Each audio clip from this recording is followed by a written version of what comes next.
Every piece of music is full of ingredients. We, as good teachers, need to know these ingredients, and that's how we then allow the lesson to unfold.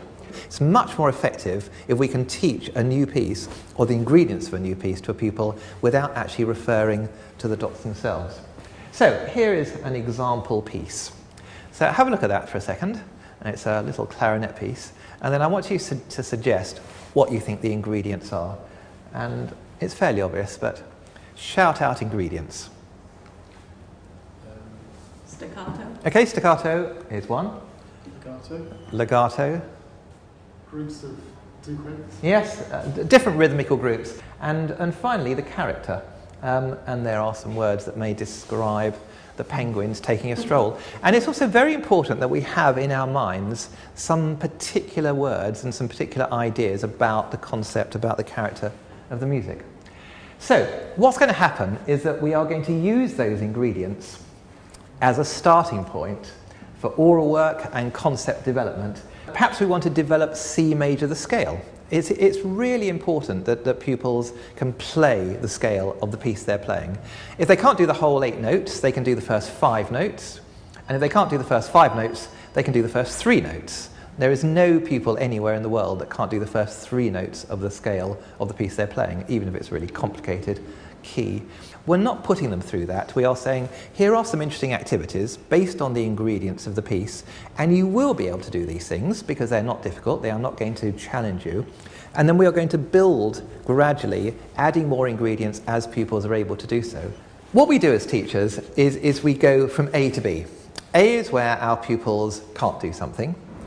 B is where our pupils can do something. And that's our job, is to get our pupils from A to B. The art of the good teacher is never to be frustrated, always to have the appropriate imagination to find all these little sub-activities to help them get there. Because when we do something, what we felt at the end of doing it sticks with us. You know, if we enjoyed something and we do that something again, we thought, oh yeah, last time I did that, I enjoyed it. We don't think that, it's automatically there.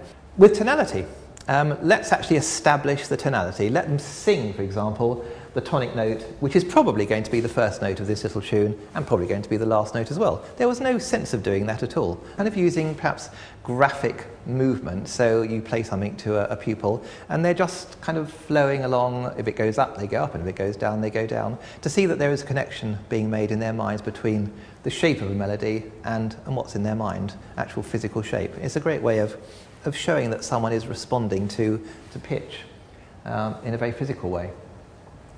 There is always activities, there's always strategies that we can use that are going to be effective, interesting, educational, positive, and interesting, that will fit on that scale, depending on whatever the circumstances may be.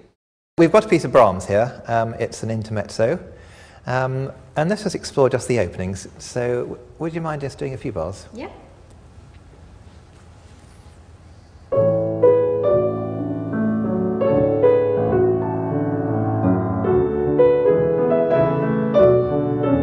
Okay, the first thing I suppose, I mean, the whole kind of simultaneous learning is all about making interesting connections. Yes.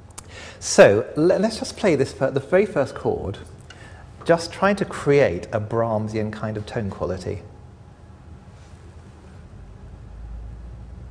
No, not at all. Okay, now just out of interest, now let's play that very same chord, but as if it was written by Mozart.